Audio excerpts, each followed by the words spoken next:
buscando lugares que pareciam promissores. O mercado tinha ficado mais caro no último ano, mas poderíamos nos virar. A questão era se eu queria esperar até a primavera como originalmente planejado, ou começar a procurar algo mais cedo. Mamãe, você está bem? Lily perguntou da porta do meu quarto, me flagrando olhando sites de apartamento no meu laptop. Só olhando algumas opções para nós. Disse batendo na cama para ela vir sentar comigo. Como você se sentiria sobre termos nosso próprio lugar de novo? Ela considerou isso seriamente, do jeito que ela abordava a maioria das perguntas. Eu gosto de morar com vovô e vovó, mas às vezes sinto falta de quando éramos só nós três. Do que você sente falta? Sei lá. Era mais silencioso, acho. E você parecia mais feliz. Da boca dos inocentes. Beijei o topo da cabeça dela e fechei o laptop. Vamos descobrir, ok? Mas mesmo dizendo isso, eu sabia que os próximos 2 meses iam testar todos os meus limites. A invasão começou numa manhã de sábado. Ryan apareceu com um caminhão de mudança e Kate carregando Marcus. Como se fossem refugiados, fugindo de uma zona de desastre em vez de pessoas que tinham escolhido reformar sua cozinha perfeitamente funcional por capricho. Em questão de horas, a casa se transformou em algo que eu não reconhecia. O quarto de hóspedes encheu com os móveis, roupas e suprimentos de bebê suficientes para abastecer uma loja pequena. A sala de estar virou domínio do Marcus, com berço, trocador e área de brincadeira que tomou a maior parte do espaço onde os gêmeos costumavam fazer lição. Mas foram as regras que realmente me incomodaram. Regras que foram implementadas imediatamente e sem discussão. Vamos precisar manter o barulho no mínimo durante as sonecas do Marcus. Kate anunciou enquanto desembalava aproximadamente a 15ª caixa de roupas de bebê.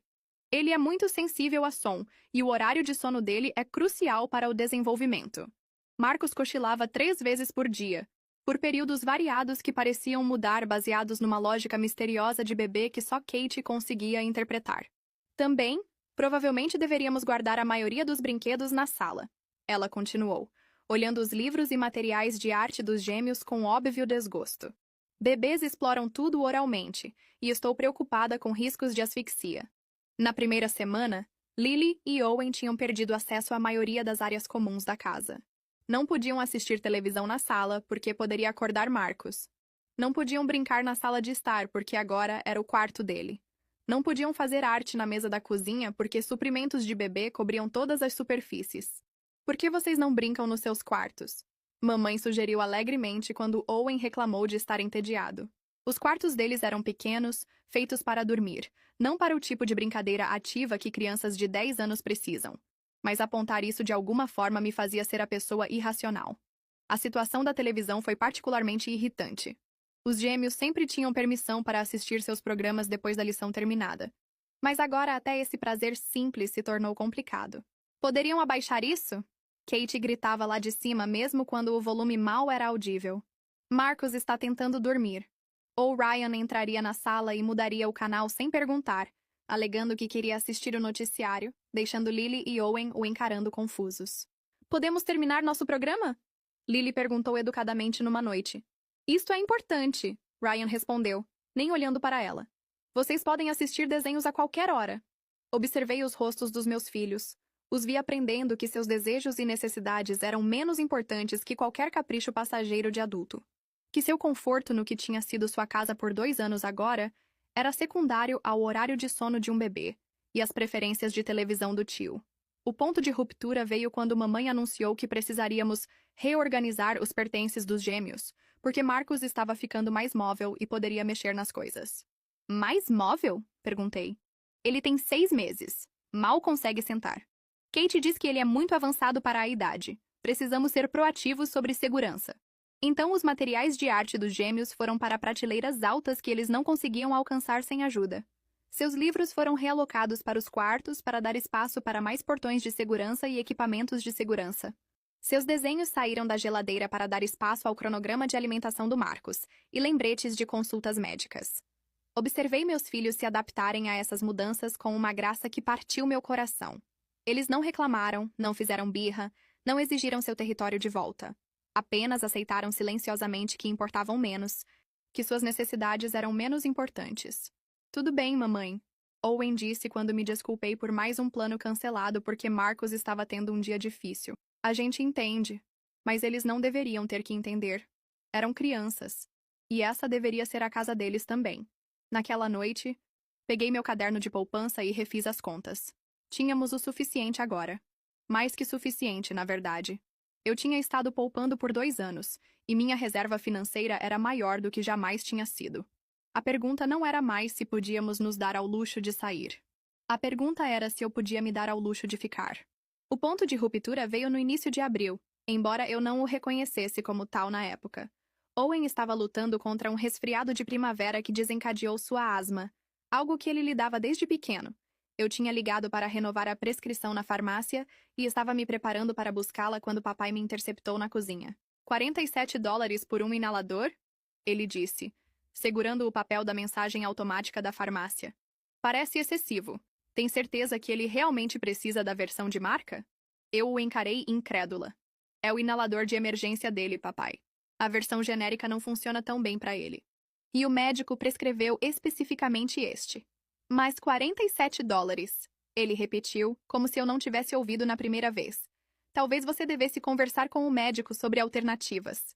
Essa conversa estava acontecendo na mesma mesa de cozinha, onde 2 dias antes eu tinha assistido ele desembalar uma cadeira alta para Marcos que custou $400. Uma cadeira alta. Para um bebê que nem começaria comidas sólidas por mais um mês. A cadeira alta era diferente, mamãe disse quando apontei essa discrepância depois. Aquilo foi um presente, e é um investimento que durará anos. O inalador do Owen também é um investimento, eu disse calmamente, na capacidade dele de respirar. Mas de alguma forma eu estava sendo irracional de novo. As aulas de música foram as próximas a acabar. Lily estava tendo aulas de piano por 18 meses e era realmente boa. Sua professora, Sra. Patterson, vinha à casa toda terça-feira às 4 da tarde, e Lily sempre passava o dia todo ansiosa por isso. Sinto muito, mamãe disse à Sra. Patterson na porta numa terça-feira. Mas vamos ter que cancelar as aulas por um tempo. Tocar piano atrapalha a soneca da tarde do bebê. O rosto da Lily desabou. Ela tinha estado praticando uma música para o recital de primavera, algo que ela estava animada há semanas. Talvez pudéssemos agendar as aulas para um horário diferente? Sugeri. A agenda da Sra. Patterson está cheia em outros horários, mamãe disse desdenhosamente. E honestamente, aulas de piano são um luxo. Lily sempre pode retomar depois. Depois. Sempre depois. Tudo o que importava para meus filhos podia esperar. Mas o cronograma do Marcos era sagrado e imutável. A gota d'água foi a geladeira. Os gêmeos tinham estado colocando suas obras de arte da escola na geladeira desde que eram pequenos o suficiente para segurar giz de cera. Era uma tradição, uma forma de celebrar sua criatividade e conquistas. Mas quando cheguei em casa de um plantão particularmente brutal no hospital, encontrei a geladeira completamente reorganizada. Todos os desenhos da Lily e Owen, certificados de quadro de honra e fotos da escola, tinham sido tirados e organizados numa pasta que Kate tinha utilmente colocado em cima da geladeira, onde ninguém os veria. Toda a frente da geladeira agora estava coberta com cronograma de alimentação do Marcos, tabela de crescimento, registros de vacinação e aproximadamente 15 fotos dele fazendo coisas típicas de bebê, como deitar em cobertores e babar. Fica muito mais limpo assim, Kate disse quando me viu olhando para os espaços vazios, onde as conquistas dos meus filhos costumavam estar penduradas. E é mais funcional para acompanhar as necessidades do Marcos. Peguei a pasta de cima da geladeira e olhei através dela. 2 anos de orgulho e alegria dos meus filhos, reduzidos à bagunça para ser escondida. Onde devo colocar isso? Perguntei, segurando um desenho que Lily tinha feito da nossa família. Talvez nos quartos deles? Kate sugeriu.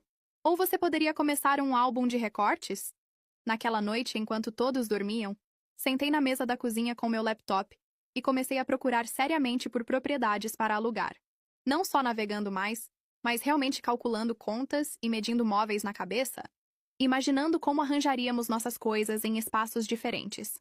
Encontrei um duplex cerca de 15 minutos da escola das crianças, com um pequeno quintal e 2 quartos no andar de cima. O aluguel era manejável, e o proprietário parecia razoável quando liguei para perguntar sobre o processo de aplicação. Quando vocês estariam procurando se mudar? Ele perguntou. Olhei ao redor da cozinha para a geladeira coberta com prioridades de outra pessoa, para a cadeira alta que custava mais que o remédio do meu filho, para a evidência de como completamente tínhamos sido apagados do que deveria ser nosso lar temporário. O quão cedo é cedo demais? Perguntei. Eu poderia ter pronto no 1º de maio se vocês passarem na verificação de crédito e fornecerem referências. 1º de maio era em 3 semanas. Vou retornar amanhã, disse, meu coração já batendo forte com uma mistura de terror e excitação. Pela primeira vez em meses. Eu estava lembrando como era tomar decisões sobre minha própria vida. Eu não contei para ninguém sobre minha ligação com o proprietário. Em vez disso, fiz o que sempre fazia quando precisava pensar claramente. Fui trabalhar e conversei com Angela. Angela era minha colega mais próxima no hospital. Uma mulher na casa dos 40 que tinha criado 3 filhos praticamente sozinha e tinha um jeito de cortar através da confusão emocional com precisão cirúrgica. Trabalhávamos juntas há 5 anos e ela sabia o suficiente sobre minha situação familiar para fazer as perguntas certas. Então deixe-me entender direito. Ela disse durante nosso intervalo para almoço, depois que contei sobre o incidente da geladeira. Seus pais a convidaram para morar com eles temporariamente, mas agora essencialmente entregaram seu espaço de vida para seu irmão e família dele. E você deveria apenas aceitar? É mais complicado que isso, comecei a dizer, mas ela levantou a mão. É mesmo? Você paga aluguel lá, certo? Eu contribuo com despesas, sim. Você ajuda com o trabalho doméstico, cozinhar, cuidar dos seus pais quando eles precisam? Claro. E seus filhos foram hóspedes modelo por 2 anos, ajudando com tarefas, sendo respeitosos. Não causando problemas? Concordei, vendo aonde isso ia dar. Então você é inquilina e cuidadora e filha, mas de alguma forma não tem voz nas decisões domésticas que afetam diretamente o bem-estar e felicidade dos seus filhos. Quando ela colocou assim, soou ainda pior do que eu tinha percebido. O que você faria? Perguntei. Eu sairia de lá correndo, ela disse sem hesitar. A vida é muito curta para ensinar seus filhos que eles não importam. Naquela tarde, liguei de volta para o proprietário e preenchi a aplicação de aluguel. Eu tinha crédito excelente, histórico sólido de emprego e referências fortes. No final da semana, tinha assinado o contrato e dado o depósito de segurança. O duplex era perfeito para nós. Pisos de madeira por toda parte, janelas grandes que deixavam entrar muita luz, uma cozinha onde podíamos tomar café da manhã juntos sem navegar ao redor de equipamento de bebê. Os quartos eram pequenos, mas aconchegantes. E havia um porão onde as crianças podiam brincar em dias chuvosos sem se preocupar em acordar alguém. Agendei as contas para serem conectadas, pesquisei provedores de internet, até comprei um pequeno ímã de geladeira em forma de estrela, imaginando as obras de arte da Lily exibidas proeminentemente na nossa nova cozinha. A parte mais difícil foi manter segredo. Todo dia, observava meus filhos se adaptarem a novas restrições, os via ficarem mais quietos e cuidadosos, os assistia aprendendo a ocupar menos espaço no mundo. E todo dia, me lembrava que em apenas algumas semanas, eles teriam suas vozes de volta. Você está bem? Mamãe? Owen perguntou uma noite quando me flagrou olhando pela janela com o que deve ter sido uma expressão estranha. Estou planejando algo, disse honestamente. Algo bom para nós. Que tipo de algo? É surpresa, mas acho que vocês vão gostar. Ele pareceu satisfeito com essa resposta, mas pude ver a curiosidade nos olhos dele. Essas crianças tinham passado por confusão suficiente nas suas vidas curtas. Mereciam estabilidade, mas também mereciam uma casa onde importassem. Peguei caixas de mudança durante meu intervalo para almoço e as escondi no porta-malas do carro. Pesquisei empresas de mudança e consegui orçamentos para mudanças locais. Atualizei meu endereço com o banco e escola das crianças, me preparando para uma transferência que esperava fosse perfeita. A parte mais desafiadora era o timing. Precisava contar para minha família sobre a mudança, mas queria esperar até que tudo estivesse definido. Até que não houvesse possibilidade deles me convencerem do contrário ou criarem drama que perturbaria as crianças. Planejei contar numa manhã de sábado, quando todos estariam em casa e poderíamos ter uma reunião de família. Explicaria que tínhamos encontrado um lugar, que era hora de termos nosso próprio espaço novamente, que esse sempre tinha sido o plano. O que eu não tinha planejado era como tudo explodiria dramaticamente antes que eu tivesse a chance. Olhando para trás, deveria ter sabido que morar com 7 pessoas numa casa, com tanta tensão e prioridades desequilibradas, era como sentar numa bomba relógio. Mas pensei que tinha mais algumas semanas para planejar nossa saída elegante. Pensei que podia controlar o cronograma da nossa partida. Estava errada. A emergência começou enquanto eu estava no meio de um plantão de 12 horas no hospital.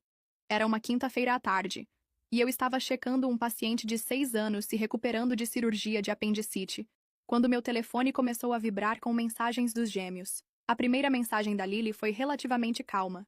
Mamãe, Vovó diz que precisamos mover nossas coisas para dar espaço para algo. Pode ligar quando tiver uma pausa? Mas as mensagens do Owen, chegando em